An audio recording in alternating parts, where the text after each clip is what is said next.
Tonight, we travel into a chapter of human history unlike any before it. An era when the weapons created to end wars became so powerful that using them would have ended everything. When two ideologies faced each other across a divided world. When the very survival of civilization became something that could not be assumed, that had to be negotiated day by day, crisis by crisis, decision by decision, through decades that stretched like centuries to those who lived through them. The Cold War began in the ashes of the Second World War, when the alliance that had defeated fascism fractured along lines that would define the next half-century. On one side stood the United States and its allies, committed to capitalism and what they called the free world. On the other stood the Soviet Union and its allies, committed to communism and what they called the liberation of the working class. Between them lay not merely disagreement, but fundamental incompatibility. Two visions of human organization so different that coexistence seemed impossible, that each side believed the other must eventually either convert or collapse. But this was not a war like others. The weapons that both sides accumulated made traditional warfare unthinkable. The atomic bombs that had ended the war against Japan had demonstrated a destructive power that made all previous weapons seem primitive. And within years, both superpowers possessed not merely atomic but hydrogen bombs, weapons thousands of times more powerful. Weapons that could destroy entire cities in single flash. Weapons that accumulated in arsenals measured not in dozens or hundreds but in thousands. Enough to destroy human civilization many times over. The result was a strange new kind of conflict. A war of shadows and threats, of espionage and propaganda, of proxy battles fought in distant countries and technological races that reached beyond the Earth itself. The superpowers could not fight directly without risking the end of everything, so they fought indirectly, supporting opposing sides in conflicts across the globe, competing for influence and allies, measuring success not in territory conquered, but in ideological ground gained or lost. Tonight, we explore this era not as political history, but as human experience, as the lived reality of generations who grew up under the nuclear shadow, who built their lives in a world that might end at any moment, who developed the strategies and technologies and strange rituals that allowed survival in conditions that seemed designed to make survival impossible. We will descend into the bunkers built to shelter leaders, while the surface burned. We will listen to the radio broadcasts that carried forbidden words through the Iron Curtain. We will stand at the wall that divided a city, and eventually a continent. We will sit in the control rooms where fingers hovered over buttons that could have ended everything. The pace will be gentle. The details will accumulate slowly.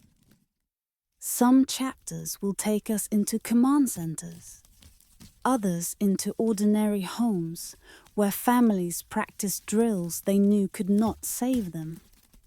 Some will focus on the great crises when war seemed inevitable. Others will focus on the quiet years when the tension simply continued. When the fear became so constant it seemed almost normal. When children grew up accepting as ordinary what no previous generation had ever faced. So settle in, adjust your pillow one final time, let the weight of the day release, and prepare to journey into the shadow between two worlds, into the decades when humanity possessed the power to destroy itself and somehow, through some combination of wisdom and luck and the peculiar logic of mutual destruction, chose not to. The evening deepens, history waits in silence, and we begin.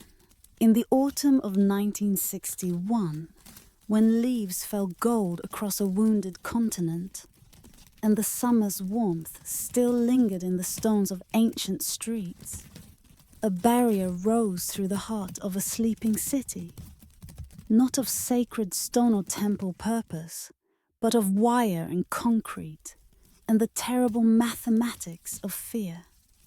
We begin in the hours before the wall, when Berlin still breathed as one city, when families walked freely between East and West, when the division existed only in documents and distant negotiations, when the line that would soon become impassable was merely a boundary on maps that few ordinary citizens ever consulted. Berlin had been divided since the war's end, split among the victorious powers who had fought their way into the Nazi capital from different directions.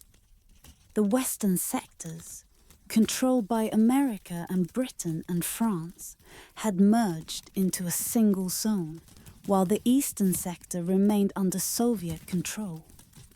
But the division was porous, permeable, a boundary that millions crossed daily for work and family and the ordinary business of life. The city's subway system ran beneath both halves, its trains passing from one world to another without passengers noticing the transition. The streets that connected neighborhoods paid no attention to the political geography that had been imposed upon them. The problem, from the Soviet perspective, was that too many people were choosing to leave. East Germany was hemorrhaging its population through this open door. Young people seeking opportunity in the West. Professionals fleeing a system that constrained them, families simply wanting the freedoms they could see but not access. The numbers were staggering. Millions had departed since the war's end. So many that East Germany was losing the very people it needed to build the socialist paradise it promised. Something had to be done to stop the bleeding. The decision was made in secret, the preparations conducted in darkness. The materials gathered and positioned while the city slept. On the night of August 12, 1961, the operation began. Soldiers unspooled barbed wire through cobblestone streets, stretched it across roads that had been thoroughfares, positioned it along the invisible line that had suddenly become terribly visible. By morning, Berlin had awakened to a new reality. Neighbors could no longer visit neighbors. Workers could no longer reach workplaces. Families found themselves severed from relatives who lived only blocks away, but might as well have been on different planets. The initial barrier was crude. Barbed wire and wooden posts, soldiers standing guard at crossings that had been open hours before. But within days the construction began that would transform this temporary measure into something permanent, something that would endure for nearly 3 decades. The concrete blocks arrived, grey slabs stacked into walls that grew taller day by day. The guard towers rose at intervals, their searchlights ready to sweep the ground between the barriers. The death strip took shape, a no-man's land between the walls where the earth was raked smooth, so that footprints would reveal any attempt to cross, where obstacles were placed to slow anyone foolish enough to try. The wall cut through the city without regard for human geography. It severed streets, leaving pavement that led to walls of concrete where yesterday there had been open roads. It bisected cemeteries, leaving families unable to visit the graves of their ancestors. It separated lovers and divided workplaces, created widows of women whose husbands had merely gone to work in the western sector and could not return, created orphans of children whose parents had been visiting relatives when the wire went up. We traced the wall's path through the neighborhoods it wounded, through the spaces it created and destroyed. The famous landmarks, the Brandenburg Gate isolated in its own no man's land, Checkpoint Charlie, where diplomats and journalists crossed under watchful eyes. These were merely the visible points of a barrier pair that wound for nearly 100 miles, encircling West Berlin completely, transforming a half city into an island, surrounded not by water, but by concrete and the absolute determination that no one would cross without permission. The attempts began almost immediately. People desperate to reach families on the other side, people unwilling to accept that a wall could truly separate them from their own lives. In the early days, some simply jumped, leaping from windows in buildings that stood on the border, where the facade itself had become part of the wall. Photographs captured these moments, bodies suspended in air, fire brigades on the western side holding nets and blankets, the terrible uncertainty of whether the leap would end in freedom or in death. As the wall grew more sophisticated, so did the attempts to breach it.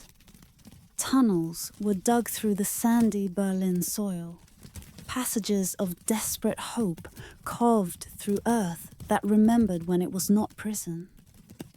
The tunnels were engineering marvels of a kind, shored with wood, equipped with ventilation, sometimes stretching hundreds of feet beneath the death strip, emerging in basements on the western side where families waited in terrified anticipation.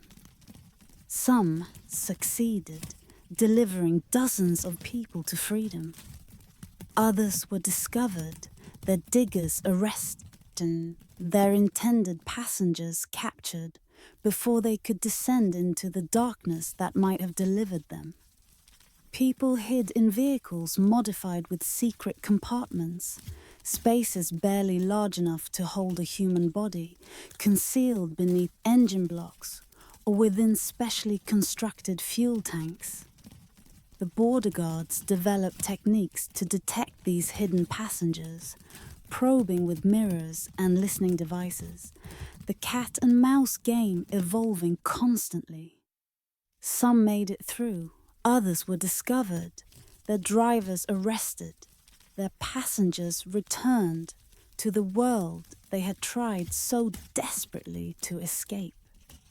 The guard towers became temples to a terrible vigilance, their occupants armed and authorized to shoot anyone attempting to cross. Their searchlights sweeping through the night hours, their observation turning the death strip into a stage where tragedy played out again and again. The orders were clear. No one was to escape, and the guards who failed to stop attempts would themselves face consequences. The wall demanded not just obedience, but active enforcement, required the people who manned it to become instruments of the division they were maintaining. We meet the ghosts who haunt this concrete ribbon, the names recorded and the names forgotten, the young and the old, those who almost made it, and those who never had a chance. Peter Fechter was 18 when he attempted to cross, was shot and fell in the death strip, lay bleeding and crying for help while cameras from the western side recorded, and guards from the eastern side watched without approaching, forbidden from helping, forbidden from acknowledging the humanity of the young man dying in the space between worlds. His death took nearly an hour, his cries gradually fading, the last sounds of a life that had simply wanted to be somewhere else. The wall's presence shaped the psychology of the city, created a population that learned to live with division as ordinary, that raised children who did not remember when the streets had been connected, that developed a strange familiarity with the unfamiliar landscape of concrete and wire. The West Berliners could see the wall from rooftops and elevated platforms, could wave to relatives they might not see again for decades, could shout messages across the death strip in hopes that voices could cross where bodies could not. The East Berliners were taught not to look, not to approach, not to acknowledge the barrier that surrounded them, except as protection against the fascist West. The official name was the Anti-Fascist Protection Ramp. The rhetoric insisting that the wall existed to keep Western aggression out rather than to keep Eastern citizens in. The double-speak became so familiar that some came to believe it, or at least to act as though they believed it, the line between acceptance and pretense becoming blurred after years of enforced agreement. The chapter fades into the strange silence that settled over the wall's shadow, the quiet of a wound that would take 28 years to heal. The wall stood as the Cold War's most visible symbol. Abstract ideology made concrete, the division of the world given physical form that could be touched, photographed, wept against. It was not the most dangerous manifestation of the conflict. The nuclear arsenals threatened far greater destruction, but it was the most visible, the most personal, the place where the Cold War's abstractions became immediate and inescapable.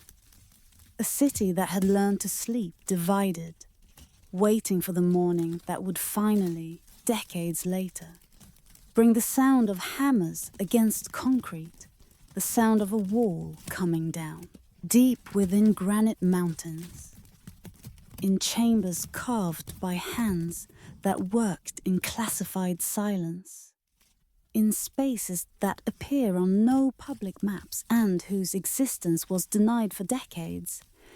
The governments of the Cold War built sanctuaries against a fire that never came. Bunkers designed to preserve continuity when the surface world had burned to ash. Underground cities where selected survivors would wait out the aftermath of humanity's final war. Cathedrals of survival dug into the bones of the earth itself. We descend through blast doors thick as castle walls. Doors designed to withstand pressure waves that would flatten ordinary buildings. Doors that sealed with mechanical precision against the radiation that would poison the world above.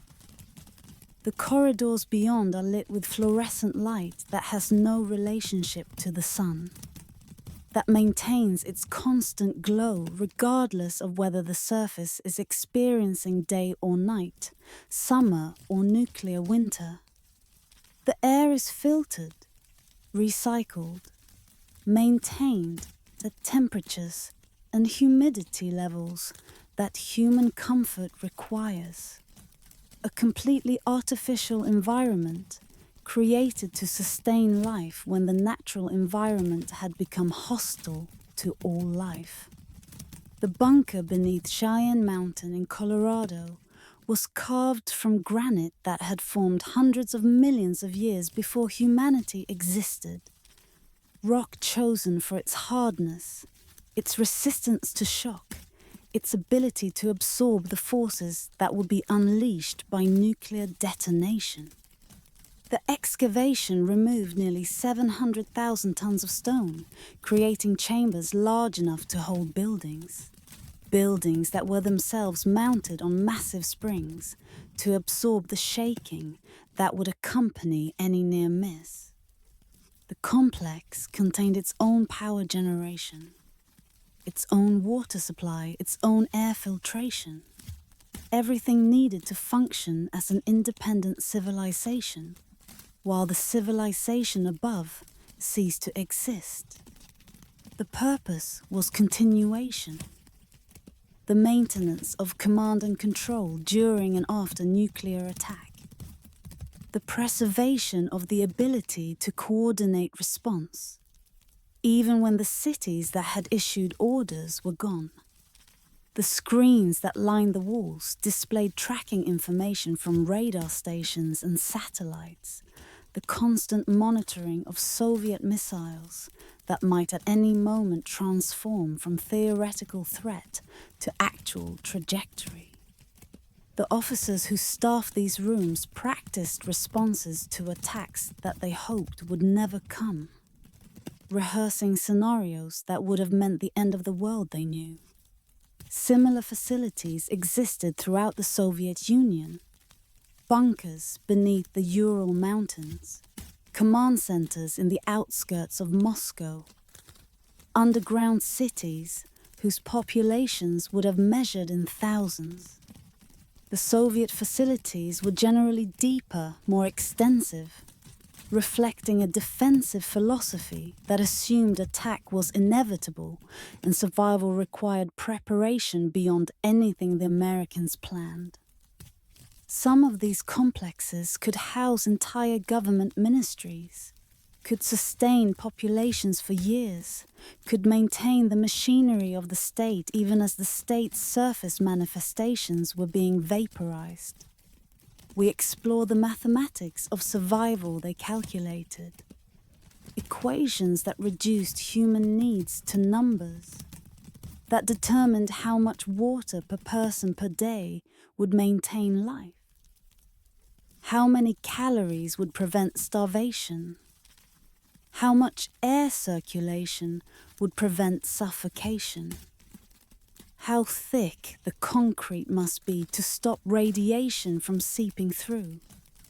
The calculations were precise and terrible, reducing survival to engineering problem, ignoring the psychological questions of whether survival in such conditions would constitute life worth living. The bunkers maintained supplies for months or years of isolation. Canned food stacked in storage rooms that could feed small towns.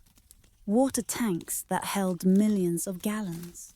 Fuel reserves that could power generators through extended darkness. The supplies were rotated, replaced before expiration dates approached, maintained in readiness for an emergency that might come at any moment, or might never come at all. The maintenance itself became a kind of ritual, the constant preparation for disaster, serving as substitute for the disaster itself. The psychological weight of these spaces settles upon us as we explore them. The understanding that those assigned here were chosen to survive, while their families above were not, that the bunker's purpose was to preserve the ability to continue the war that had destroyed everything worth preserving. The selection was ruthless. Government officials and military commanders, technical specialists and communication experts, the people deemed necessary for continuity of operations. Their families were not included in most plans, the assumption being that emotional ties would be severed, along with everything else when the missiles flew. The command centers were the bunker's hearts, rooms filled with communication equipment and display screens, where officers practiced receiving the orders that would have ended civilization. The procedures were precise. Authentication codes and verification protocols. Chains of command that specified who could authorize what level of response. Fail-safes designed to prevent unauthorized launch while still ensuring that authorized launch remained possible. The tension between security and readiness was never fully resolved.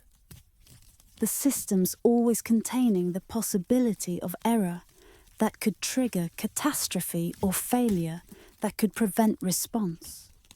Some bunkers were designed for political continuity, shelters for government officials who would emerge after the radiation had subsided to rebuild the nation from the ashes.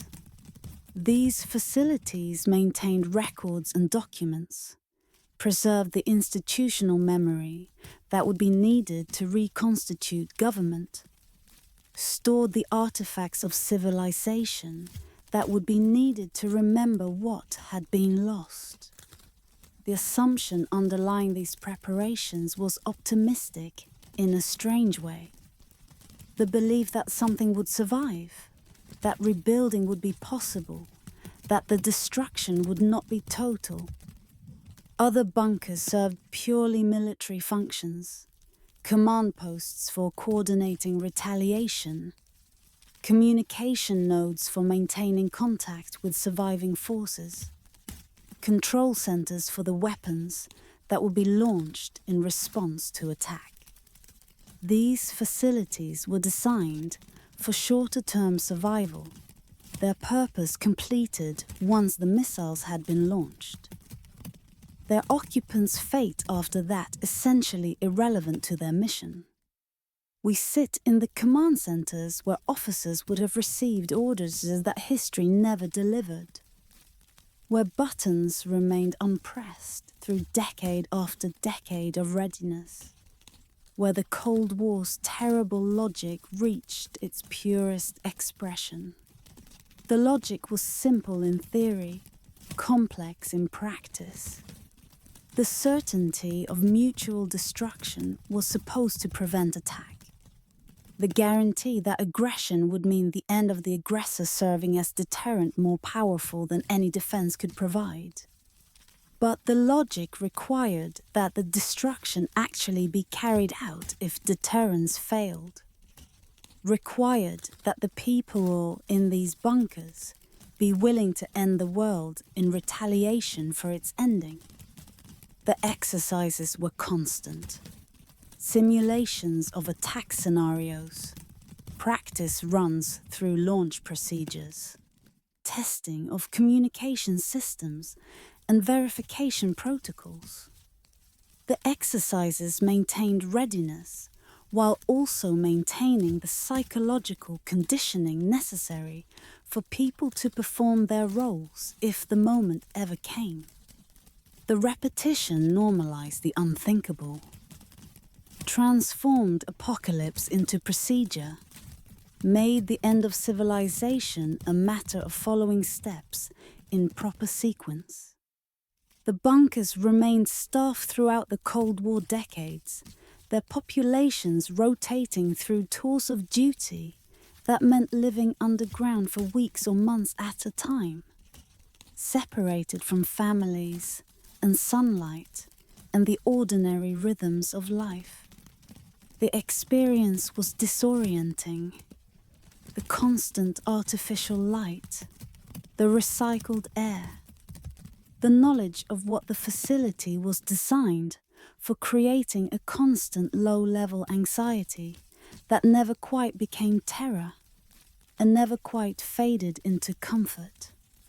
The chapter closes in the silence of decommissioned corridors, facilities that were once the most critical infrastructure on Earth now serving as museums, or emergency management centers, or simply standing empty, their purpose superseded by the end of the conflict they were designed to survive.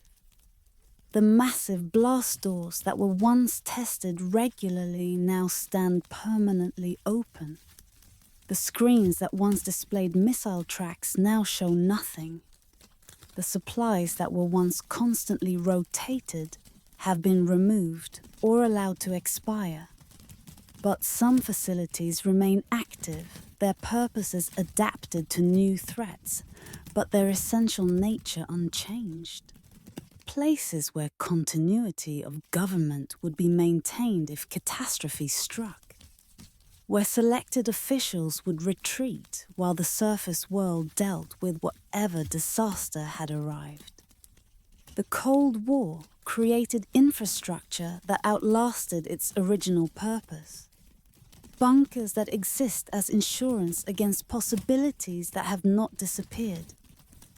Reminders that the capacity for destruction that made them necessary has not been eliminated, only redirected. The mountains still hold their secrets. The chambers still wait in darkness. And the question of whether they will ever be needed remains, as it has always been, unanswerable, until the moment when the answer arrives. In the darkness of Eastern European nights, when official broadcasts had ended and state-approved silence claimed the airwaves, when the government stations had completed their programming of approved news and ideological instruction and signed off until morning, there came other voices, transmissions from beyond the Iron Curtain, words carried on radio frequencies that governments could jam but never fully silence, reaching through static and interference into apartments where families huddled around receivers, listening to the forbidden, hearing the world that their own governments insisted did not exist.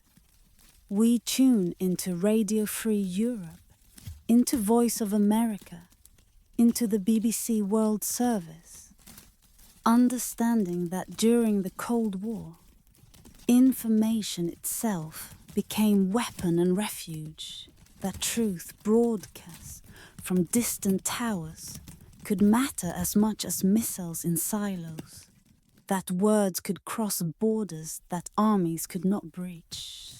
The broadcasts began in the early Cold War years, when the Iron Curtain had descended and the populations behind it were being systematically isolated from information that contradicted the official narrative. The transmitters were massive engineering achievements, antenna arrays that covered acres, sending signals powerful enough to penetrate the jamming that communist governments deployed like electronic curtains against the words they feared. The transmitters operated from multiple locations, Portugal and Germany and England and eventually other sites scattered around the Iron Curtain's perimeter. Their signals beamed eastward into the silence that governments had tried to create. The jamming was sophisticated and expensive, an acknowledgement that the broadcasts mattered, that the governments trying to block them understood the power of the words they were trying to silence. The jammers created walls of noise on the frequencies being used, static that sometimes overwhelmed the broadcasts entirely, and sometimes merely made them difficult to hear. The broadcasters and jammers engaged in constant cat-and-mouse games. Frequencies changed, power levels adjusted, the battle for audible space continuing year after year, while listeners strained to hear through the interference. We follow the signals through the ionosphere, bouncing between earth and sky in ways that radio engineers understood, but that seemed almost magical to listeners who did not. Voices from thousands of miles away arriving in their living rooms, carrying news that their own governments had decided they should not hear. The signals were strongest at night, when atmospheric conditions favored propagation, when the darkness that had fallen over the physical landscape also created conditions for the invisible landscape of radio waves to carry further. The broadcasters worked in studios that felt like missions. Journalists and defectors and believers in the power of words, crafting programs for audiences they would never meet, speaking into microphones that carried their voices into the unknown darkness beyond the curtain. Many of the staff were themselves refugees from the countries they were broadcasting to, people who had escaped and now devoted themselves to sending information back to those who remained. They understood the hunger for uncensored news because they had felt it themselves, had lived under regimes that controlled information with the same totality they controlled everything else. The programming was diverse. News reports that contradicted official versions of events, cultural programs that preserved traditions the governments were trying to suppress, music that had been banned, discussions of ideas that were forbidden. The broadcasts did not merely report what was happening in the West, but also reported what was happening in the East. Information that the governments were hiding from their own populations. When strikes occurred, or dissidents were arrested, or disasters happened that the official media ignored, the Western broadcasts reported these events, becoming for many listeners the only reliable source of information about their own countries. We meet the listeners, the student in Prague who first heard jazz through crackling static and felt his world expand beyond the borders his government had drawn around his imagination. The music was itself a kind of freedom, improvisation and individual expression that contradicted the collective conformity the regime demanded. He would tune in night after night, the music becoming gateway to understanding that there were other ways of being, that the world he had been told was the only possible world was actually just one option among many. We meet the dissident in Moscow who learned from foreign broadcasts that he was not alone, that others were questioning the system that presented itself as inevitable and unchallengeable. The isolation that the regime imposed was psychological as much as physical.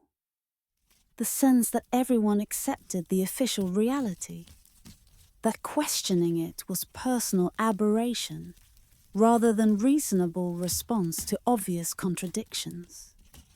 The broadcasts broke that isolation, revealed that millions of others were questioning, struggling, hoping for change. We meet the families who gathered in kitchens with the volume low, straining to hear through the jamming that sounded like the static of the universe itself, afraid that neighbors might hear, might report, might bring the consequences that listening entailed. The risk was real.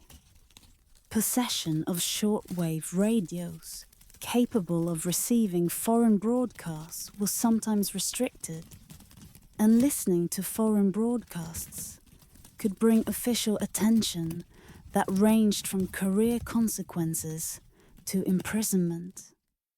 Yet millions took the risk, the hunger for uncensored information overwhelming the fear of what that hunger might cost. The broadcasts served different functions for different listeners.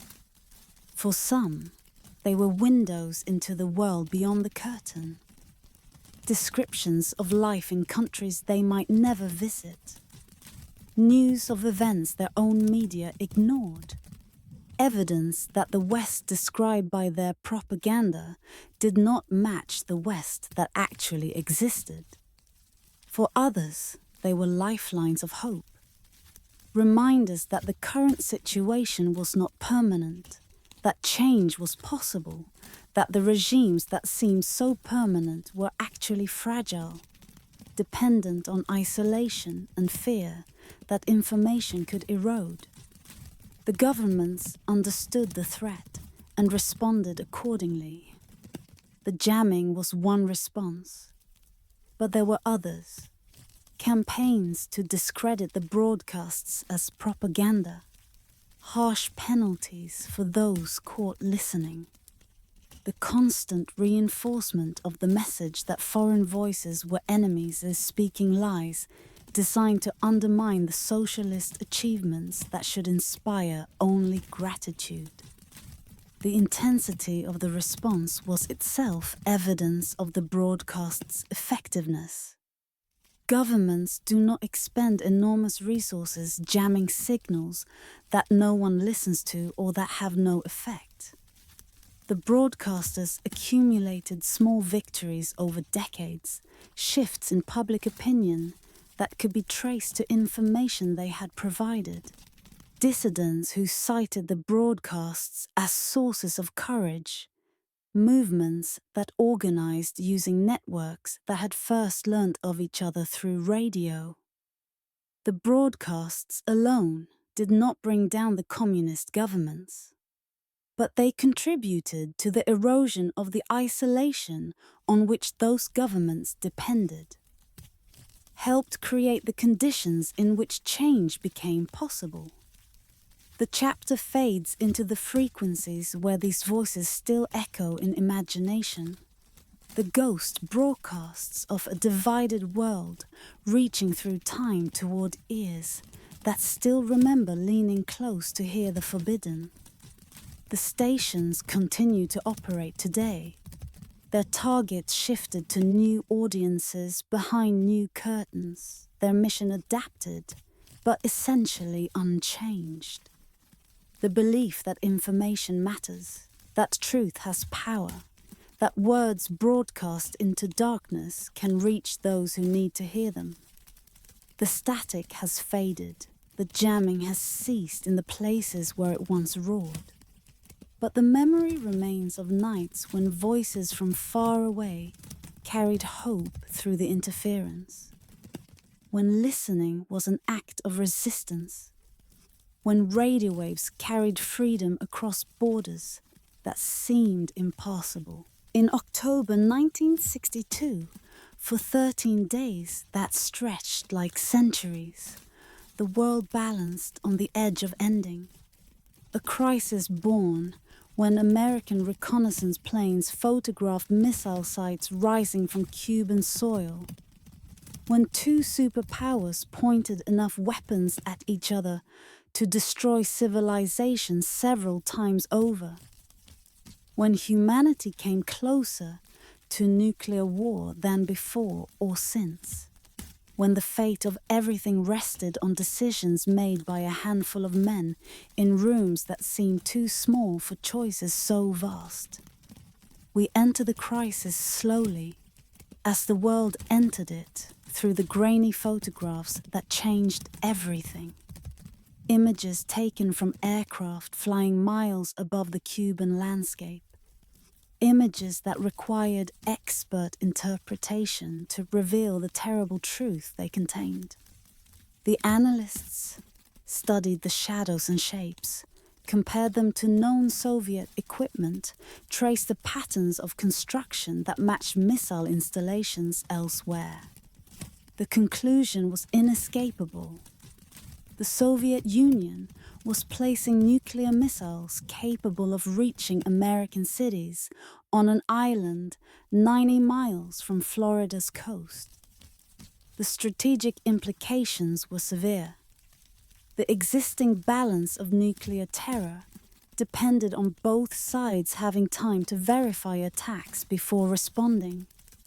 The intercontinental missiles that each side possessed took approximately 30 minutes to reach their targets.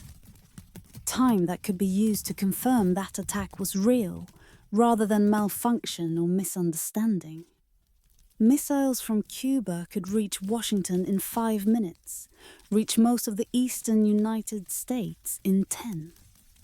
The warning time that made deterrence stable would be effectively eliminated, the opportunity for verification destroyed, the chance of accidental war dramatically increased. President Kennedy was informed on October the 16th, shown the photographs that would define his presidency and nearly define humanity's end. The meetings that followed were held in the White House. Men in suits around wooden tables. Maps spread before them. The fate of millions resting on words chosen carefully or spoken in anger. The group that gathered was called the Executive Committee of the National Security Council. But it was really just a collection of advisors trying to navigate a situation that had no precedent and offered no clear path forward. The options they considered ranged from diplomatic protest to full invasion. Some advocated immediate military action, airstrikes to destroy the missiles before they became operational, potentially followed by invasion to ensure the threat was permanently eliminated. Others urged caution. The missiles were not yet operational. Time remained for diplomacy. Military action risked escalation that could quickly spiral beyond control. The debates were intense, the participants aware that they were making decisions that could determine whether civilization continued. We traced the naval blockade that Kennedy ultimately chose. A middle path between passive diplomacy and active warfare.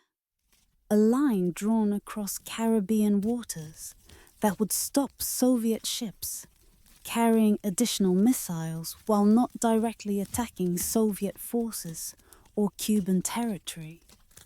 The blockade was itself an act of war under international law, but it was calibrated to provide options, to create pressure without forcing immediate military response, to leave room for the Soviets to back down without appearing to surrender. The Soviet ships approached, the world watched, and the calculations grew increasingly desperate. American forces were raised to DEFCON 2, the highest alert level ever achieved, one step below imminent nuclear war. Bombers were airborne around the clock. Missiles were readied in their silos. Submarines were positioned for launch. The Soviet Union made similar preparations. Its forces also reaching maximum readiness. The machinery of apocalypse spinning up on both sides. The communication between Washington and Moscow was agonizingly slow. Messages taking hours to encode, transmit, decode, and receive response, while events moved at the speed of ships and fear. Kennedy would send a message and then wait through endless hours for reply, not knowing whether the reply would bring accommodation or escalation, whether the next message would be diplomatic language or nuclear detonation. The distance between capitals had never seemed so vast, the technology of communication so inadequate for the urgency of the moment. We sit in the rooms where Kennedy's advisors debated options that ranged from invasion to acceptance. The military leaders urged strikes, confident in American superiority, dismissive of the risks of escalation, viewing the crisis through lenses shaped by previous wars, where escalation had remained controllable. The diplomatic voices urged patience, aware of how easily miscalculation could trigger catastrophe, understanding that the Soviet leadership faced pressures of their own that might force them toward actions no one wanted. The submarines beneath the Caribbean surface carried a danger that the surface ships did not know about. Nuclear torpedoes that their commanders had authority to use without direct orders from Moscow. The American ships were dropping depth charges to force submarines to surface for identification, not knowing that the commanders below were operating under rules of engagement that permitted nuclear response to attack. In one submarine, pushed to the limit of endurance by days of depth charging and deteriorating conditions, the commander prepared to launch his nuclear torpedo. Convinced that war had begun, he was stopped by a single officer, Vasily Arkhipov, whose agreement was required under Soviet protocols before nuclear weapons could be used. Arkhipov argued for surfacing instead of firing, convinced his colleagues that they should verify the situation before taking irreversible action. The submarine surfaced, discovered that war had not begun, and the moment that could have ended everything passed into history as a close call that only became known decades later. On October 26th, a letter arrived from Khrushchev, rambling, emotional, searching for a way out of the crisis that both sides now recognized could destroy them both. The letter suggested a deal. The missiles would be removed if the United States pledged not to invade Cuba. The tone was desperate, the language of a man who had looked into the abyss and wanted to step back. But before Kennedy could respond, a second letter arrived on October 27, harder, more formal, adding demands for removal of American missiles from Turkey. The advisors debated how to respond to contradictory messages, how to navigate the apparent hardening of the Soviet position. The solution that emerged was elegant in its simplicity. Respond to the first letter, ignore the second, accept the deal that had been offered before the additional demands arrived. The response went out, the world waited, and on October 28th, the Soviet Union announced that the missiles would be removed. The crisis passed, the ships turned back, the missiles were dismantled and returned to the Soviet Union. The world exhaled, barely comprehending how close it had come to ending. The relief was overwhelming, the gratitude for survival mixing with the recognition that survival had depended on decisions that could easily have gone differently, on luck as much as wisdom, on the restraint of individuals whose names most people would never know. But the silence that follows is not relief alone. It is the recognition that the world survived by margins too narrow for comfort, that the machinery of destruction built by both sides had nearly operated as designed, that the deterrence that was supposed to prevent war had nearly failed to prevent the war that would have ended everything. The crisis became turning point, the beginning of efforts to control the weapons that had nearly been used. The recognition that communication between the superpowers needed to be faster and more reliable. The understanding that the Cold War logic of confrontation had brought humanity to a brink it could not afford to approach again. In deserts that had known only silence and stone for millennia, the Cold War planted gardens of a different kind, test sites where nuclear weapons bloomed in terrible flowers of fire, where the earth itself was transformed into glass, where the atmosphere filled with particles that would circle the globe and fall as invisible rain on children who had never heard of the conflicts that created them. We journey into these landscapes of transformation, places where human power reached its most destructive expression, where the Cold War's abstract competition became physical reality inscribed upon the land itself. The testing began almost immediately after the first bombs were used in war, as both superpowers rushed to develop weapons of ever-increasing power. As scientists who had created the atomic bomb found themselves creating weapons that made their earlier work seem modest by comparison. The first American test site was in Nevada, desert chosen for its remoteness, its low population, its landscapes that seemed already desolate enough that destruction would go unnoticed.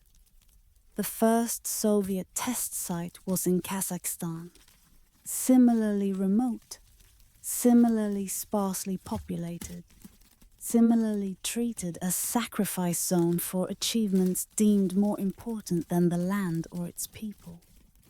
The Nevada test site eventually became a landscape unlike any other on Earth, a region of craters and subsidence zones, of vaporized mountains and fused sand, of monuments to destructive power that will remain visible for geological ages.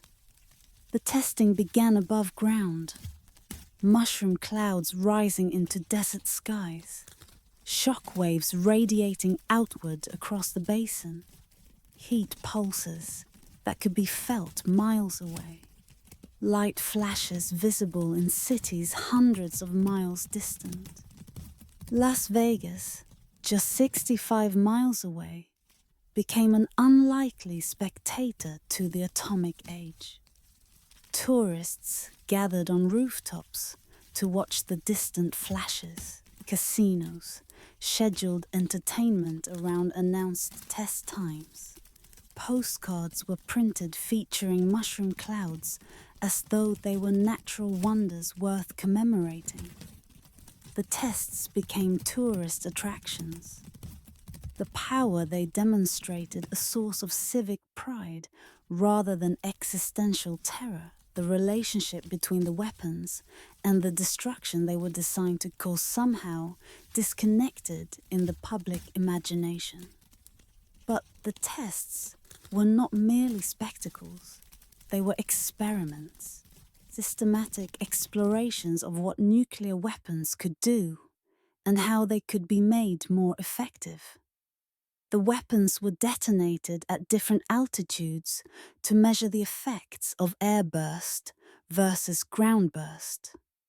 They were detonated in different configurations to maximize blast or radiation or fallout. They were surrounded by structures and vehicles and animals positioned to measure what the weapons did to things like what they would be used against.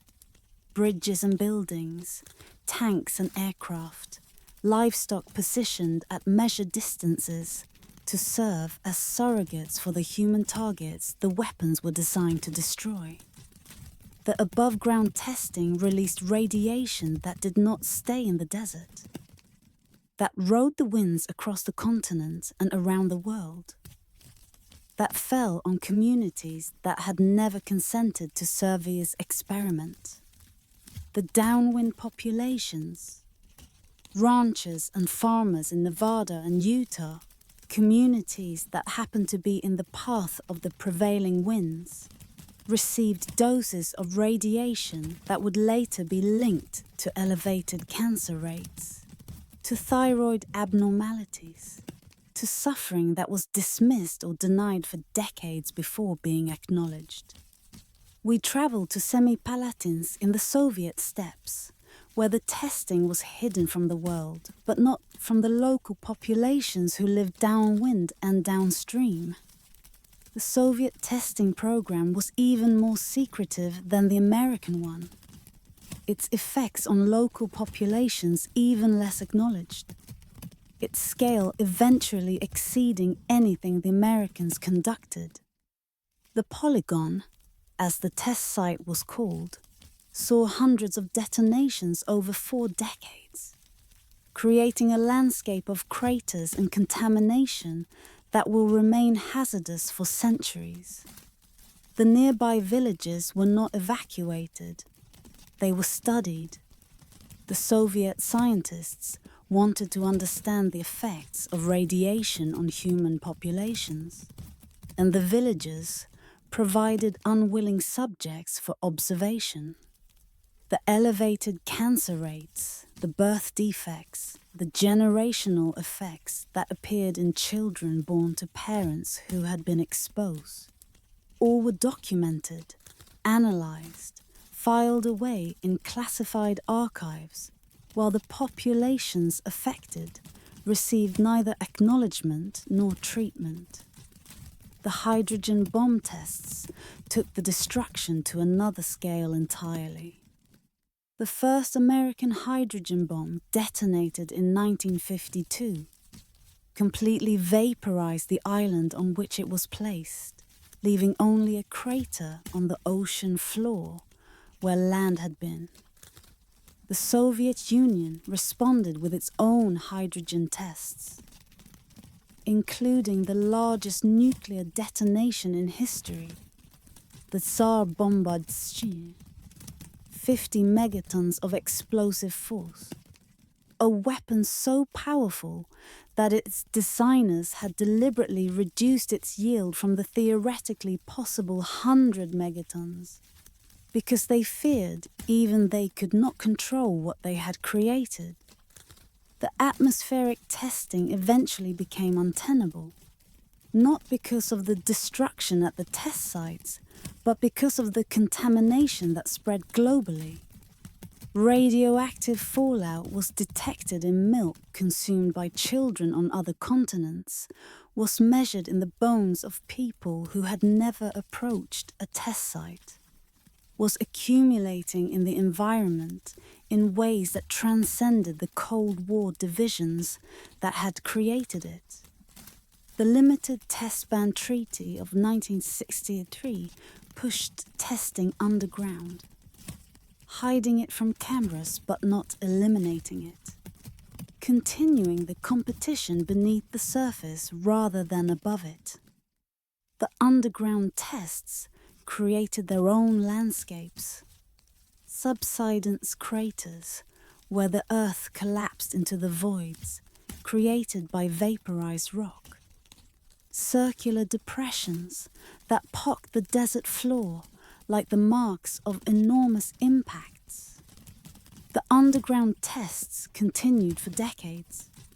American and Soviet and eventually other nations' explosions, creating seismic signals that monitoring stations around the world learned to distinguish from earthquakes, the Earth itself becoming medium for the Cold War's continued competition. The chapter settles into the strange silence that follows nuclear detonation. The silence of places where nothing grows, where the very rocks have been transformed, where the Cold War left wounds in the earth that will persist for geological ages. The test sites have been partially cleaned, partially preserved, partially simply abandoned to time's slow remediation. Some craters have filled with water, creating strange lakes in the desert. Some sites have been opened to carefully controlled tourism, visitors walking through landscapes that were once the most secret and dangerous places on Earth.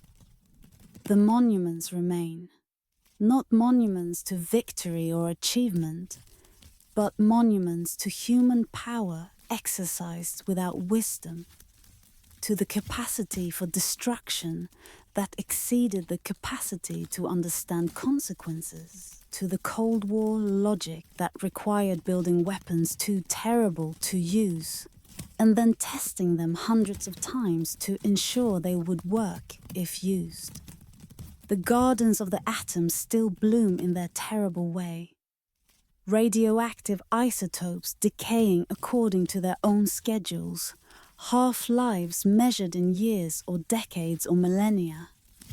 The Cold War's legacy, inscribed in elements that will outlast everything else humanity has built.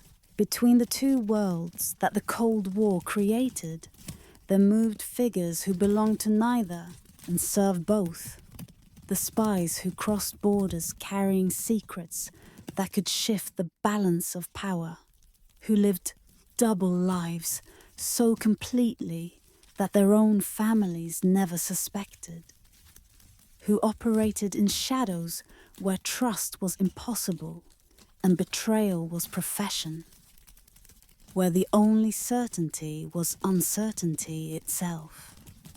We enter this world of deception and dedication, of courage and compromise, of individuals who made themselves instruments of powers far greater than themselves. The tradecraft of espionage developed into art form during the Cold War. Techniques refined through trial and error, through catastrophic failures and narrow successes, through the constant evolution of methods for passing information without detection.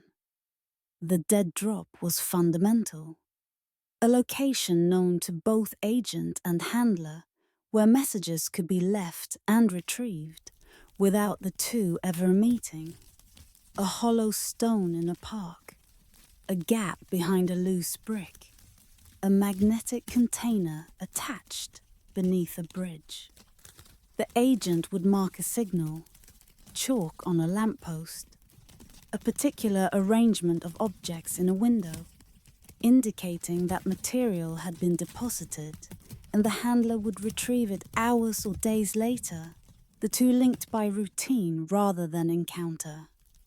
The brush pass was for more urgent communications, a moment of contact in a crowd, a briefcase or newspaper exchange between two people walking in opposite directions.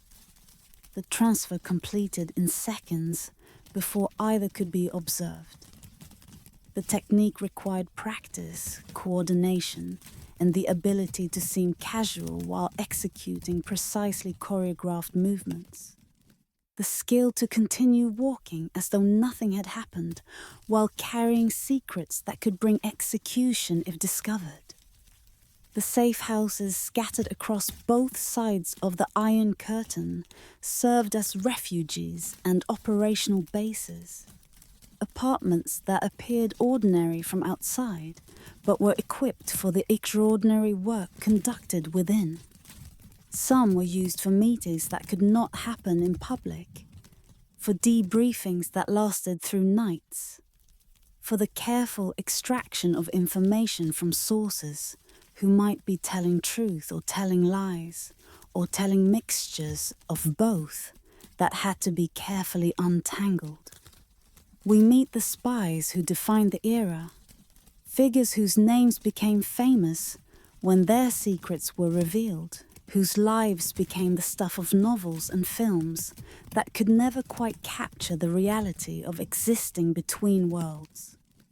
Rudolf Abel, the Soviet agent who lived in New York as an artist and photographer, who passed secrets to Moscow for nearly a decade before being arrested, who conducted himself with such dignity through his trial that even his captors developed grudging respect. His exchanges of coded messages, his invisible ink communications, his careful construction of a cover identity that concealed one of the most effective intelligence operations of the Cold War. These became the methods that subsequent generations of spies would study and emulate. The British intelligence services were penetrated at the highest levels.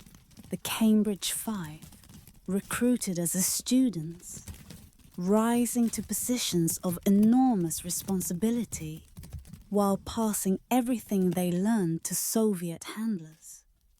Kim Philby rose to become head of the section responsible for anti-Soviet operations, spending years sending agents to their deaths while protecting the Soviet interests he actually served.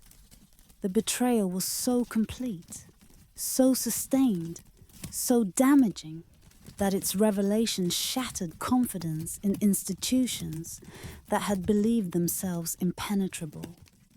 The Soviet side suffered its own devastating penetrations. Oleg Penkovsky, colonel in Soviet military intelligence, who passed thousands of documents to the West, including crucial information about Soviet missile capabilities that would prove vital during the Cuban Missile Crisis.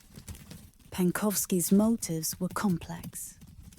Disillusionment with the Soviet system, genuine fear of nuclear war, personal grievances that had accumulated over years of service.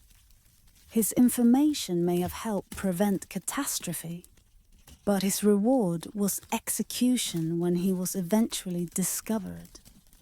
The defectors presented special challenges. Individuals who walked across borders carrying secrets in their memories, who had to be debriefed and evaluated and protected from the retribution their former masters would certainly attempt. Some defectors were genuine, bringing information of enormous value. Others were plants sent to spread disinformation, to identify Western intelligence methods to serve their original masters while appearing to betray them. Distinguishing real from fake became consuming obsession for the agencies that received them. The bridges where captured spies were exchanged became sacred spaces of the Cold War. Liminal zones where the two worlds touched briefly before separating again, where individuals crossed from one reality to another in carefully choreographed moments of high tension. The Glienicke Bridge between East and West Berlin became famous for such exchanges. Figures walking from opposite ends toward the middle, passing without speaking, each returning to the world they had betrayed or served. The most famous exchange brought Rudolf Abel home in return for Francis Gary Powers, the American pilot shot down over Soviet territory while flying reconnaissance missions. Powers had parachuted from his failing aircraft rather than activating the self-destruct mechanism, had been captured and tried and imprisoned, had become embarrassment to both sides, to the Americans who denied the flights until confronted with irrefutable evidence, to the Soviets who had to acknowledge that American aircraft had been freely overflying their territory for years. The exchange on the Glienicke Bridge resolved the awkwardness, each side recovering its embarrassment in the trade for the others. The moral dimensions of espionage remained permanently murky. The handlers who sent agents into danger while remaining safe themselves, or the agents who betrayed colleagues and friends in service of causes they might or might not have genuinely believed in. The innocent people caught up in operations that destroyed lives as casually as wars destroyed cities. The spies who believed they were serving higher purposes found those purposes shifting. The ideologies they served revealing themselves as flawed. The sacrifices they made sometimes appearing in retrospect to have served nothing worth serving. The chapter lingers in this moral ambiguity. The recognition that the spy wars were necessary components of the Cold War's larger conflict. That the information obtained sometimes prevented catastrophes that would have been far worse than the betrayals required to obtain it. but also that the human cost was real, was borne by individuals who often had no clear understanding of how their contributions mattered or whether they mattered at all.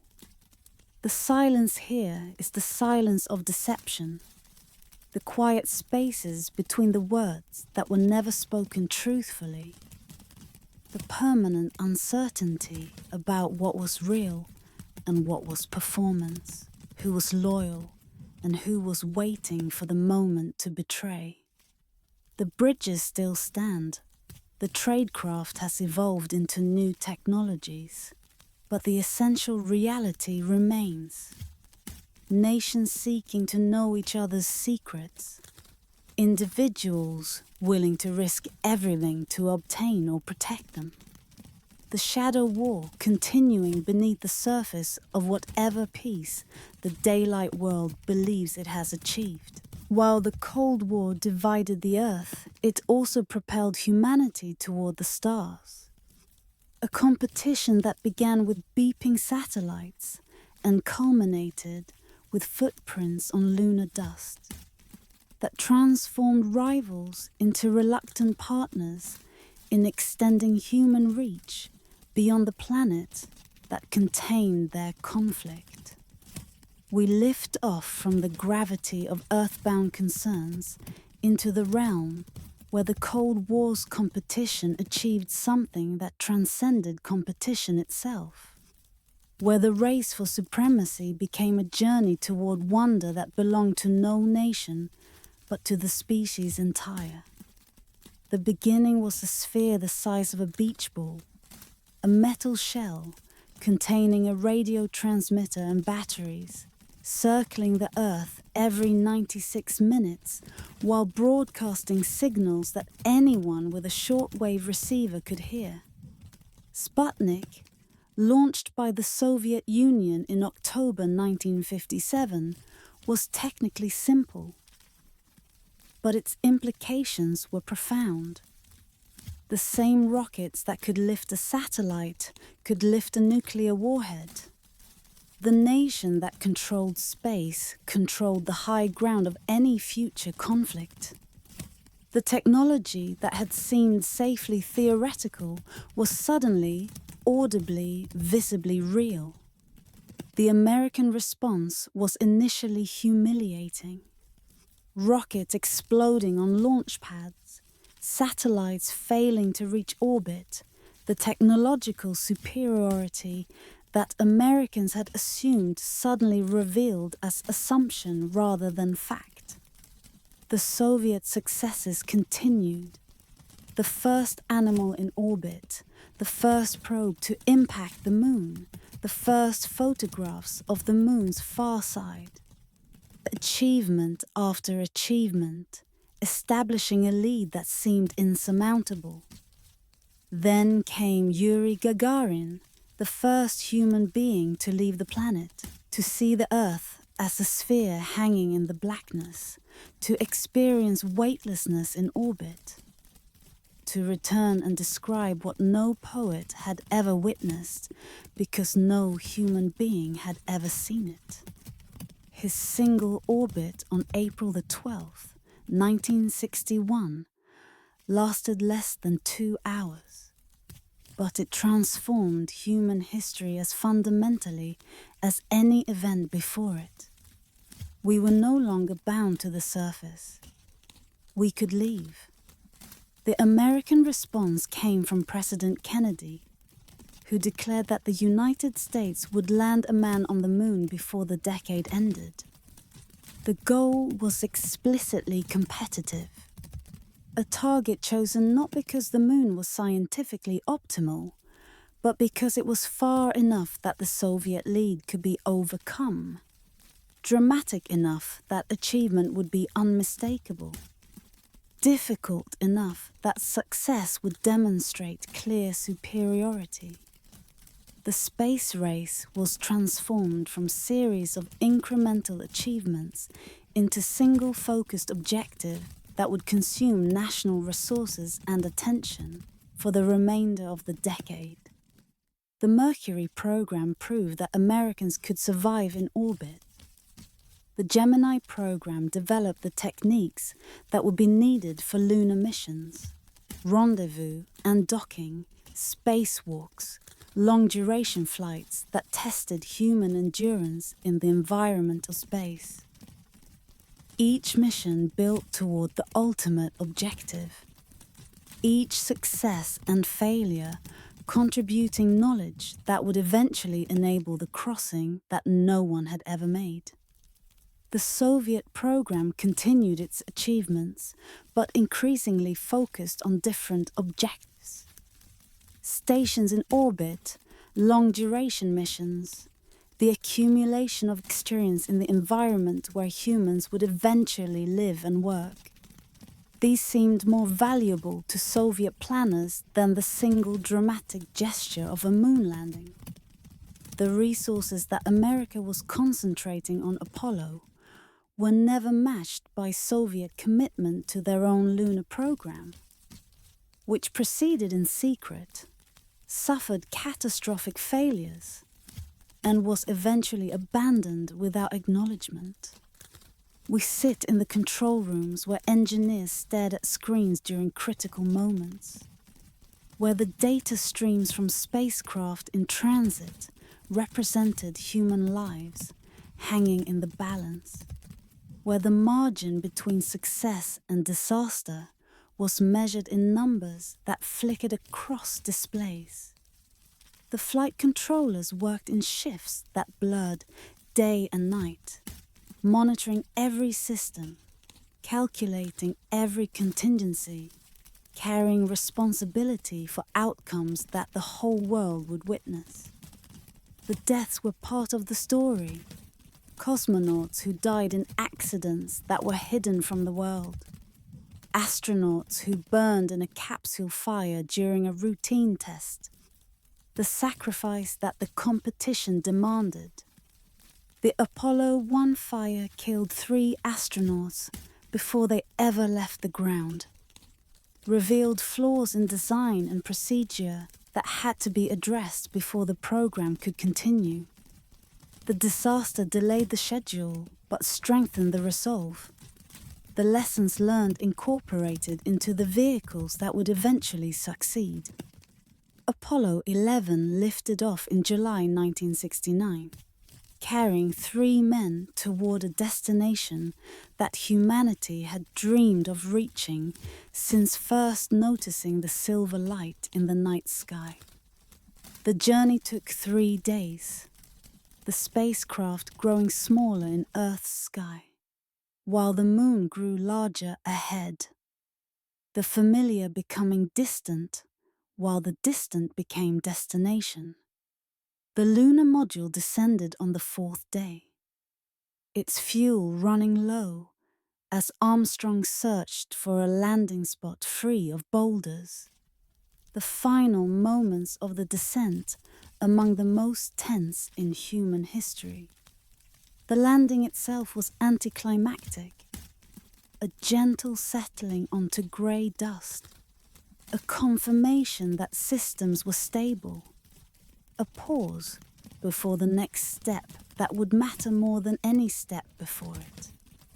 Armstrong descended the ladder slowly, paused on the final rung, then stepped onto soil that had known only the vacuum of space for billions of years.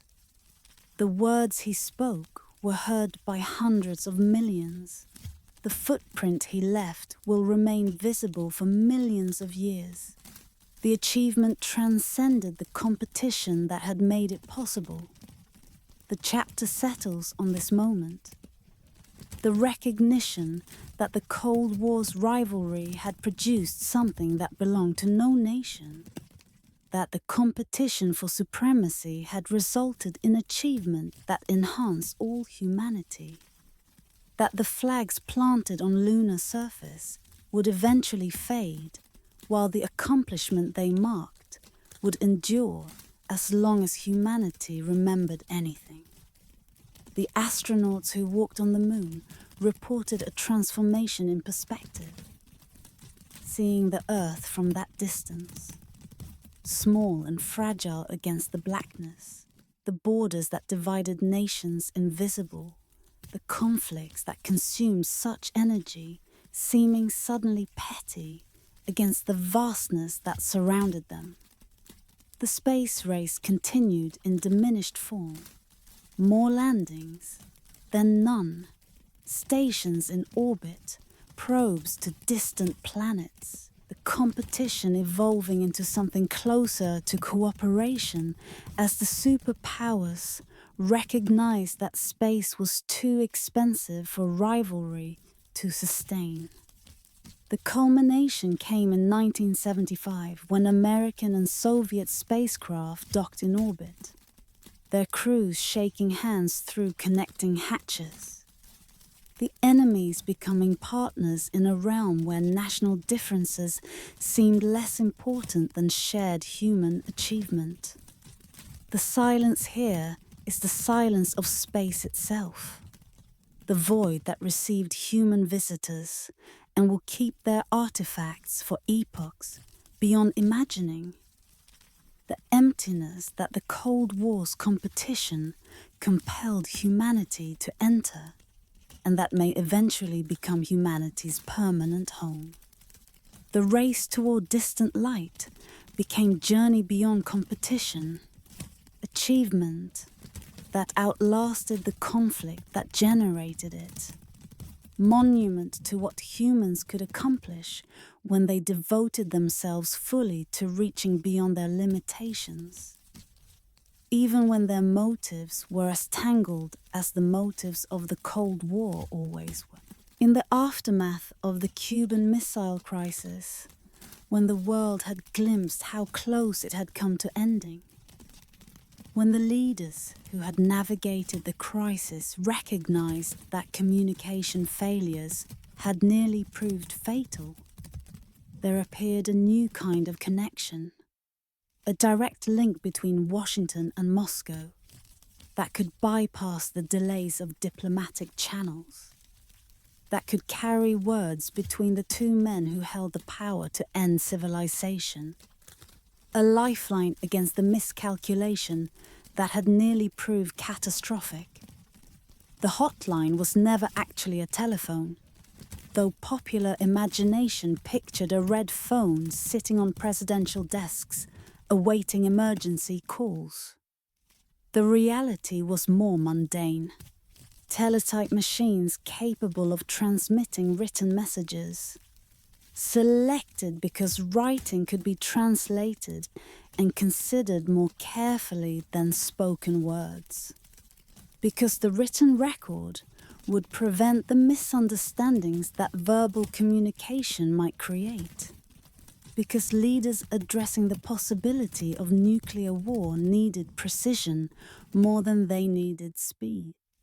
The system was established in 1963.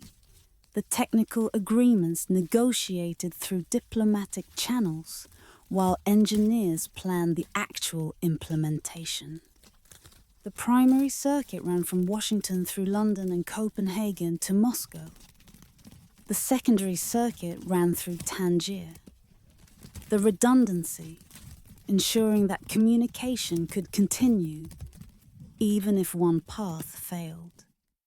The equipment was tested constantly, the same messages transmitted in both directions to confirm that the system remained functional, a kind of meditation repeated across decades, words that had no meaning except to prove that meaning could still be exchanged.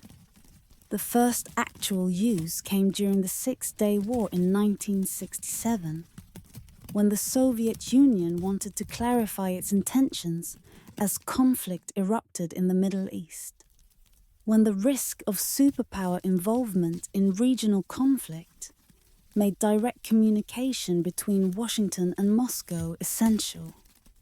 The messages were careful, diplomatic, designed to reduce the chance of misunderstanding, to provide information that might prevent escalation, to demonstrate that both sides wanted to avoid the wider conflict that might otherwise have developed. The system was used again during the Yom Kippur War, when Soviet threats to intervene on behalf of Egypt raised the possibility of direct superpower confrontation, when American forces were raised to high alert in response, when the tension required management that only direct communication could provide. The messages passed through the hotline helped both sides understand each other's positions, helped create the space for diplomatic resolution, helped prevent the escalation that both sides feared, but that the logic of their positions might otherwise have required. We explore the strange intimacy of this connection. The operators who became familiar with their counterparts' typing rhythms across years of test messages, who developed working relationships with people they would never meet, whose professional lives were devoted to maintaining a channel they hoped would never need to be used for its intended purpose. The operators were among the most carefully vetted personnel in either government, entrusted with communications that could literally determine whether civilization survived.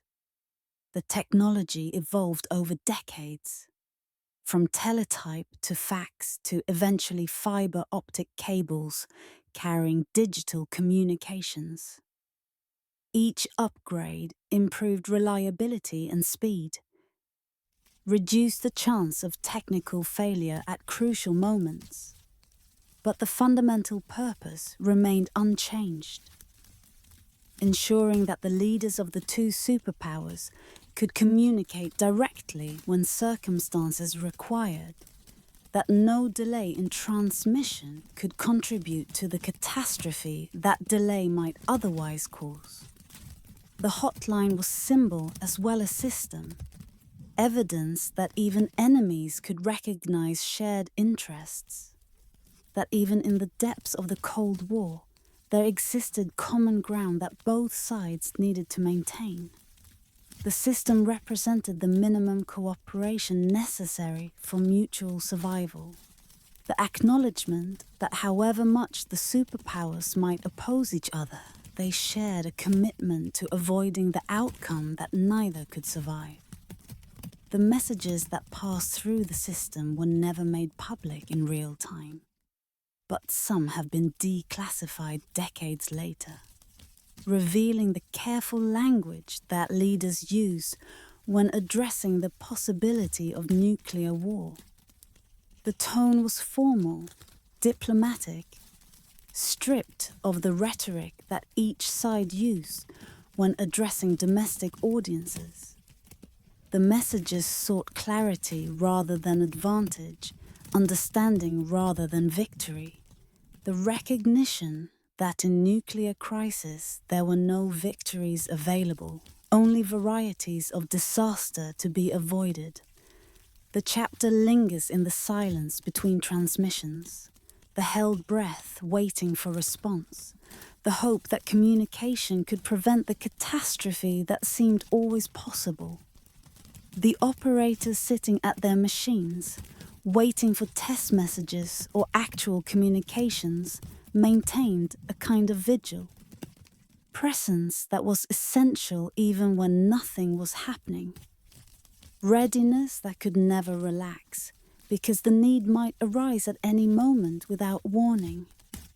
The system continues to exist today, updated beyond recognition from its original form, its purpose adapted to new circumstances, but its essential function unchanged. The guarantee that the leaders of nuclear powers can communicate directly when events require, that no technical failure or diplomatic delay can prevent the exchanges that might avert disaster. The telephone that never rang, or rather the teletype that rarely typed anything important, stands as monument to the Cold War's strange logic. The recognition that even enemies locked in existential conflict needed to maintain channels for cooperation.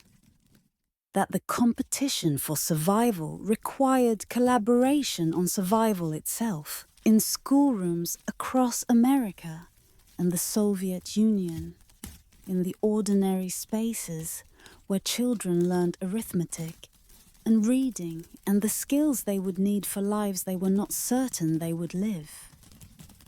Generations learned lessons that no previous children had needed. How to recognize the flash that would precede the shockwave. How to shelter beneath desks that could not have protected them from anything. How to accept that the world they knew might end at any moment, and that this ending was somehow normal, was simply part of the world they had inherited. The drills began in the early 1950s. As nuclear arsenals grew and the possibility of attack became something that governments felt they needed to address. The American program was called Duck and Cover. Its instructions disseminated through films and pamphlets. Its practice integrated into the school day like fire drills or tornado warnings. When the alarm sounded, or when the teacher gave the signal, children were trained to drop beneath their desks, cover their heads with their hands, close their eyes against the flash that would precede the blast. The absurdity was evident even to adults, though many chose not to acknowledge it. A wooden desk could not protect against nuclear explosion. Closing eyes would not prevent blindness from the flash. The drills were theatre, ritual designed to create illusion of control in a situation where control was impossible. To give populations something to do while waiting for destruction they could not prevent. The adults who designed and implemented the programs may have known their limitations, but they proceeded anyway, preferring the comfort of false preparation to the terror of acknowledged helplessness. We watched the films that taught these lessons. Bert the turtle demonstrating how to duck and cover. Cheerful animation explaining how to protect yourself from the bomb. The tone deliberately casual, the message that nuclear attack was serious but manageable. That following instructions would provide safety that following instructions could not actually provide.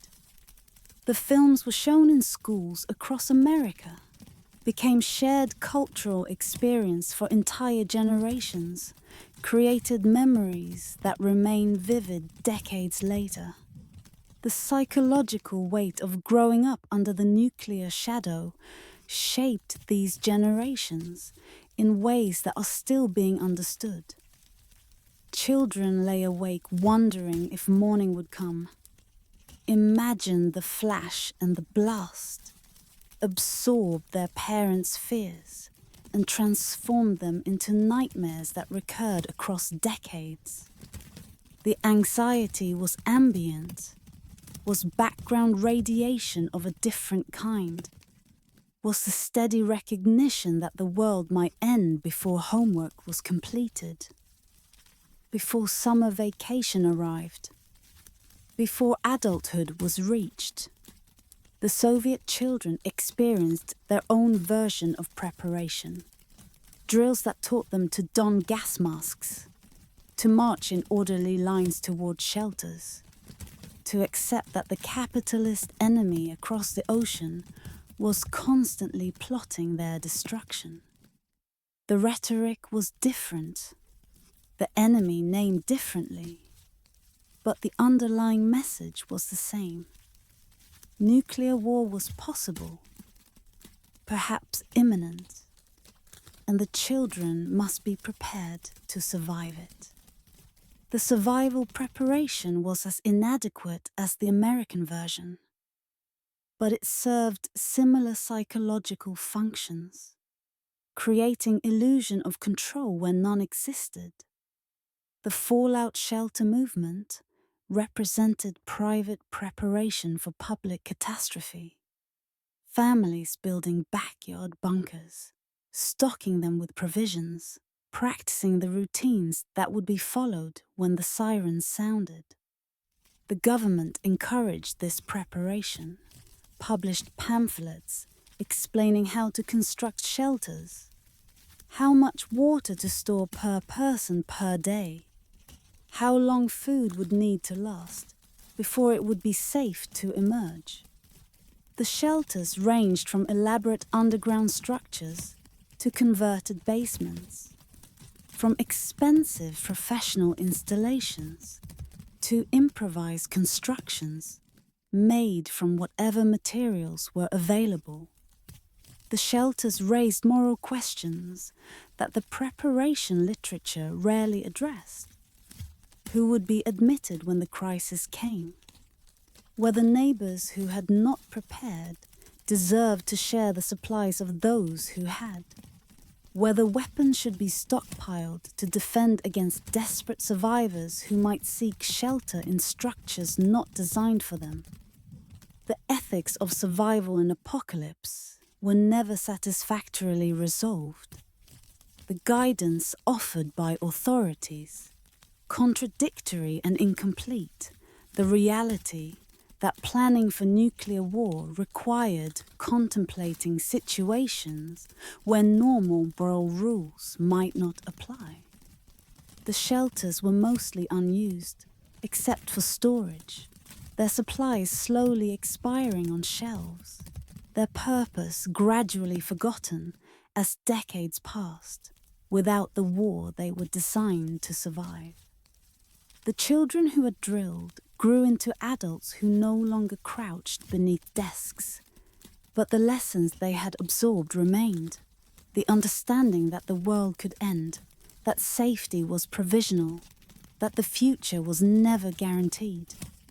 The psychological residue of nuclear childhood expressed itself in various ways. Cynicism about authority that had provided false reassurance, anxiety that attached to threats that resembled the original terror, the permanent awareness of vulnerability that had been instilled before it could be questioned. The chapter settles into this residue, the dreams that Cold War children still sometimes have, the instinctive flinch at bright flashes in the sky, the knowledge absorbed so young that it became part of identity rather than information. The desks still stand in schoolrooms, but children no longer crouch beneath them waiting for bombs.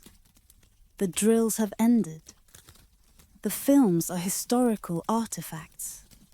The shelters have been converted to other purposes, or have simply crumbled into the earth they were dug from. But the children who drilled have not forgotten, cannot forget, because the lessons were learned too early, too thoroughly, too much a part of becoming who they became. They carry the Cold War in their memories, in their responses to threat and uncertainty, in their awareness that the world they pass to their own children remains the same world that might have ended before they were old enough to understand why. The ending came not in the fire that had been prepared for, not in the apocalypse that had been planned against, not with the bang of weapons, but with the clink of hammers on concrete. As people gathered at barriers they had been told would stand forever and began dismantling them with hand tools, with determination, with joy that had been waiting decades to be expressed. We returned to Berlin in November 1989, when the announcement came by mistake, when crowds gathered at checkpoints that guards had not been told to open, when the moment that everyone had imagined arrived in ways that no one had quite predicted. The day had been ordinary until it wasn't. A press conference was held in East Berlin.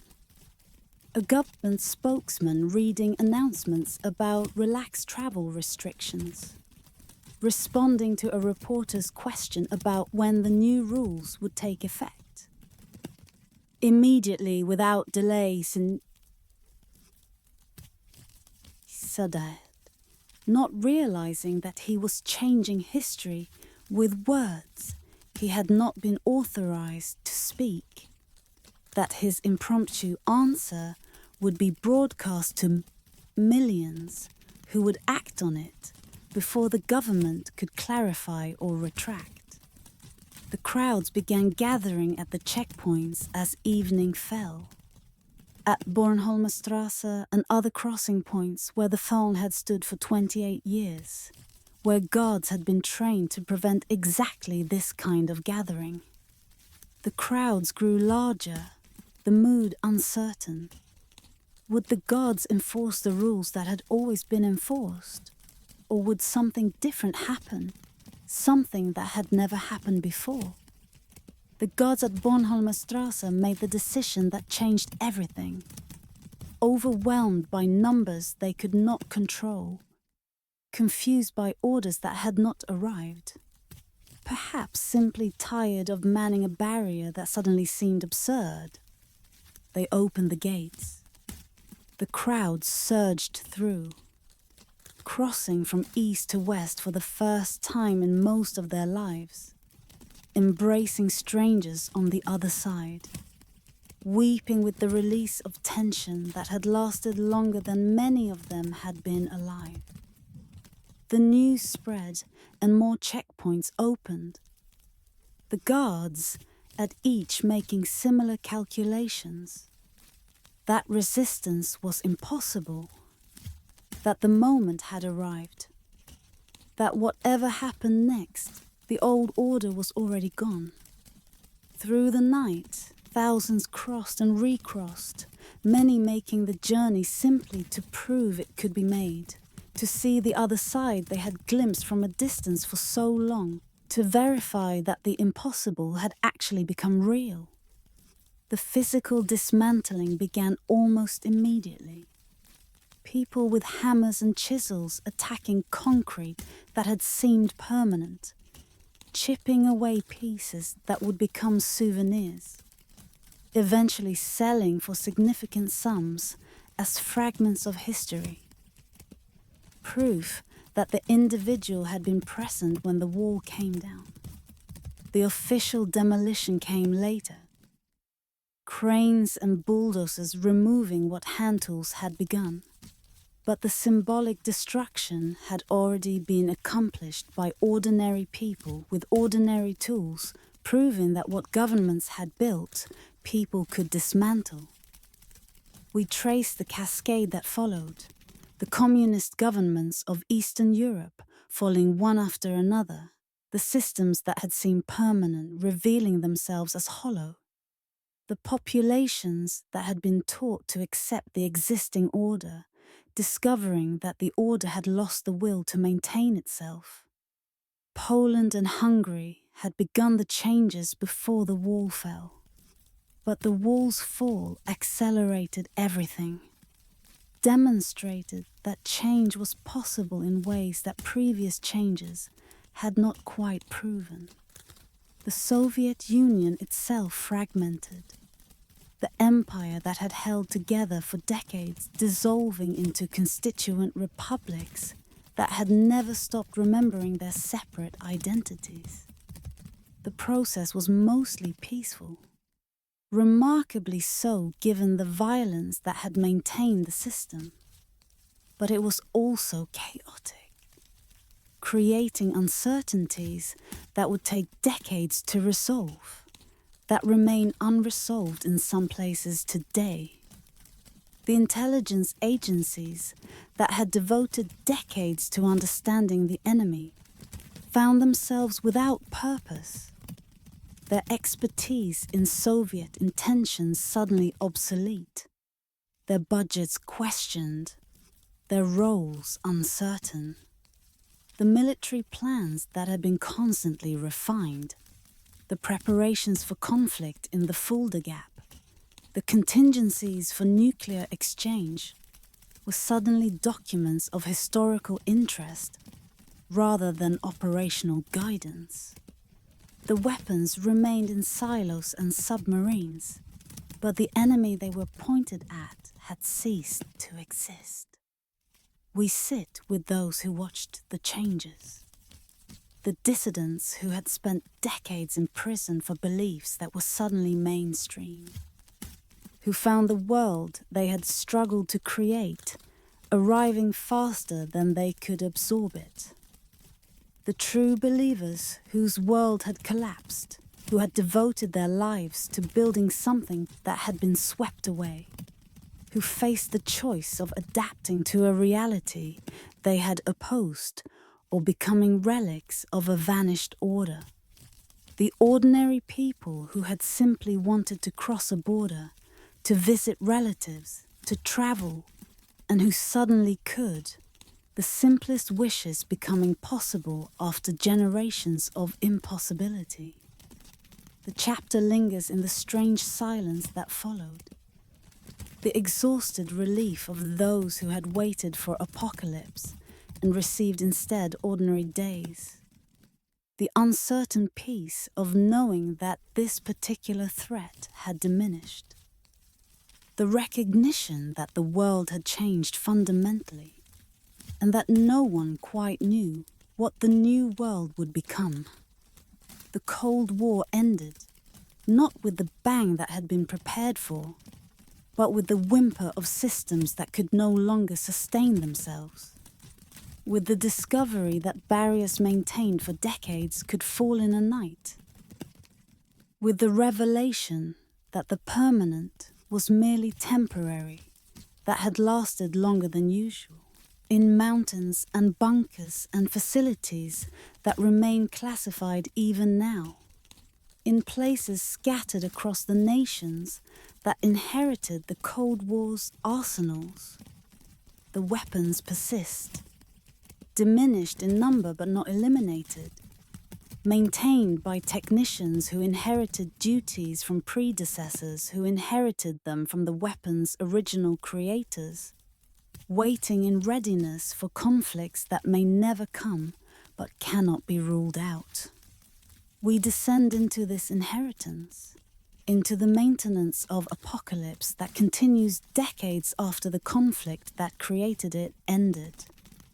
The weapons require constant attention, not the dramatic attention of crises, but the mundane attention of maintenance, the regular inspections and component replacements that ensure the weapons will function if they are ever needed. The technicians who perform this work are among the most carefully screened personnel in any military, entrusted with devices of unimaginable destructive power, trained in procedures that allow no margin for error.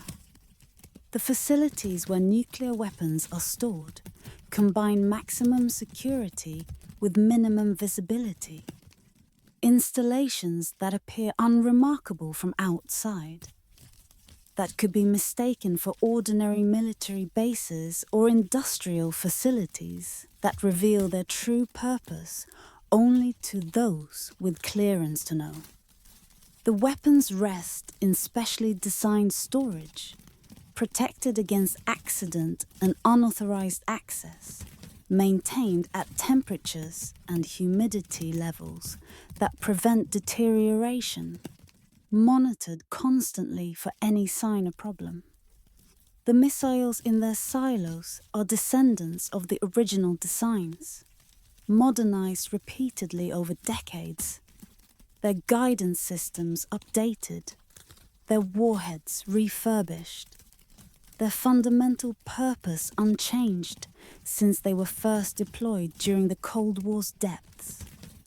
The silos are scattered across remote landscapes, deliberately dispersed to prevent any single attack from destroying them all, connected to command centers by communication systems that have been upgraded many times, but that still serve the same function.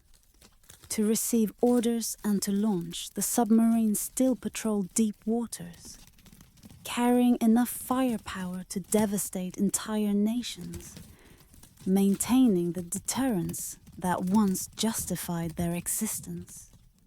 The submarine patrols continue according to schedules that remain classified. The vessels disappearing beneath the surface for weeks or months at a time, undetectable and unchallengeable. The ultimate insurance against first strike, the guarantee that retaliation would be possible no matter how successful an attack might otherwise be. The bombers that once stood ready for nuclear missions still exist, though in reduced numbers, their crews still training for missions they hope never to fly, their aircraft still capable of delivering the weapons they were designed to carry. The alert posture has relaxed since the Cold War's end. Bombers no longer sit armed on runways waiting for orders. But the capability remains. Another element of the triad that ensures nuclear retaliation would be possible from land, sea and air. We explore the efforts to reduce these arsenals, the treaties negotiated through decades of painstaking diplomacy, the weapons dismantled and their materials repurposed, the slow and contentious process of eliminating tools that were built to eliminate everything. The reductions have been substantial. The arsenals that once numbered in the tens of thousands now number in the thousands. But the remaining weapons still represent destructive power beyond comprehension, still could end civilization if they were ever used. The former enemies cooperate awkwardly in preventing proliferation, sharing intelligence about threats that concern both, united in the desire to prevent others from obtaining what they themselves still possess. The cooperation is incomplete, shadowed by continued competition and mutual suspicion. But it exists. Recognition that the spread of nuclear weapons creates dangers that transcend the differences between the nations that already have them. The chapter settles into the complex silence of nuclear maintenance, the understanding that the Cold War created forces that cannot simply be wished away, that the weapons will require attention for decades or centuries more, that humanity learned to split atoms before it learned to live with the consequences of that knowledge. The technicians continue their work. The submarines continue their patrols. The missiles remain in their silos. The arsenals diminished, but not eliminated. The capacity for apocalypse preserved against the possibility that it might someday be needed. The weapons outlasted the conflict that created them, will outlast the people who maintain them, will require attention from generations not yet born. The inheritance is permanent, or as permanent as anything human can be. The knowledge of how to build such weapons cannot be forgotten. The materials from which they are made cannot be unmade. The possibility they represent cannot be eliminated entirely. The Cold War ended, but its most dangerous legacy continues, waiting in the darkness of vaults and silos and submarines. The tomorrow that was prepared for still possible, even though the yesterday that prepared for it has faded into history. In the abandoned facilities and decommissioned bases, in the museums that preserve Cold War artifacts and the archives that hold its secrets, in the memories of those who lived through it, and the histories that try to capture what living through it meant, the conflict continues to resonate, not as living threat, but as history that shaped everything that followed. as lessons that remain relevant even as the specific fears have faded, as warning and wonder combined in the memory of how close the world came to ending and how it managed, somehow, to survive. We walk through museums where missiles stand like monuments, where children who never knew the fear-touch equipment that was built to destroy cities, where the Cold War has become exhibit rather than experience. The missiles are painted and preserved, their destructive potential neutralized, their presence now educational rather than threatening. Guides explain what the weapons could have done, how close they came to being used, the logic that created them, and the luck that prevented their use. The former secret cities have opened their gates, places that existed only in classified documents now receiving tourists. The facilities that built weapons now producing peaceful technologies or simply rusting in place. The cities have lost their secrecy, but also their purpose. Their populations diminished as the reason for their existence has disappeared. Their future uncertain as they search for new identities to replace the identities that secrecy provided. The archives release their secrets gradually. Documents declassified according to schedules that balance historical interest against continued sensitivity. Revelations emerging decades after the events they describe. The plans for wars that were never fought reveal how close those wars came. The intelligence assessments that proved wrong reveal the uncertainties that decision-makers faced.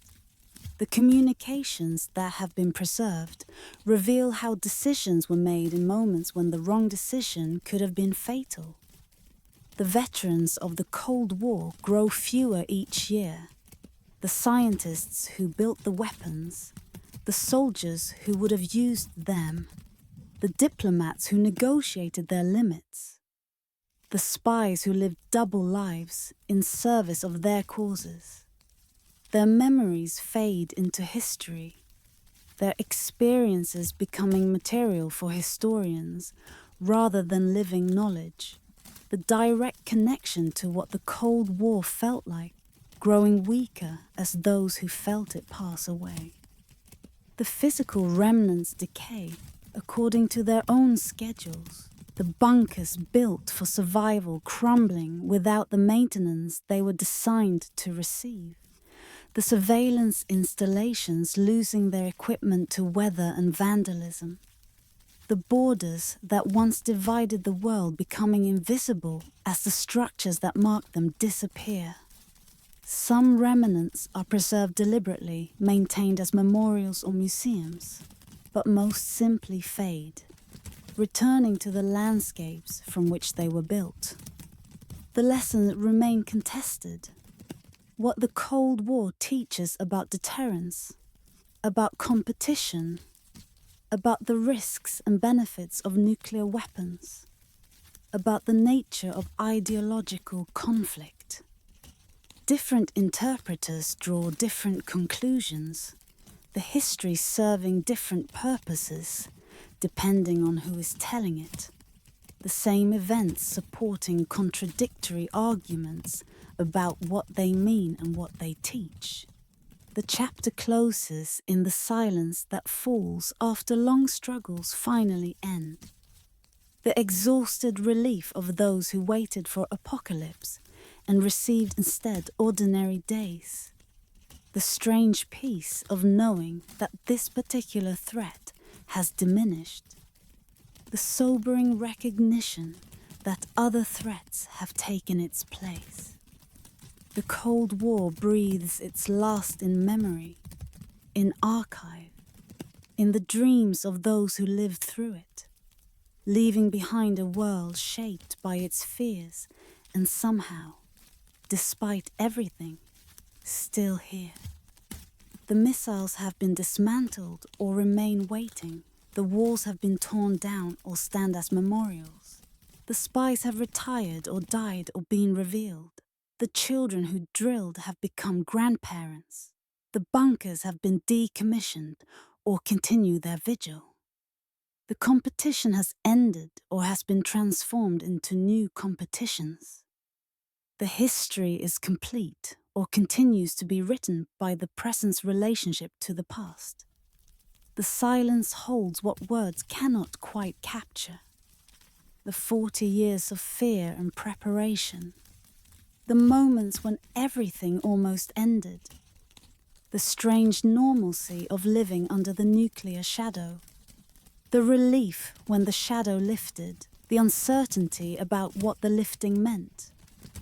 The Cold War echoes in empty corridors, in abandoned bases, in the memories of those who remember, in the histories that try to preserve what memory cannot hold forever.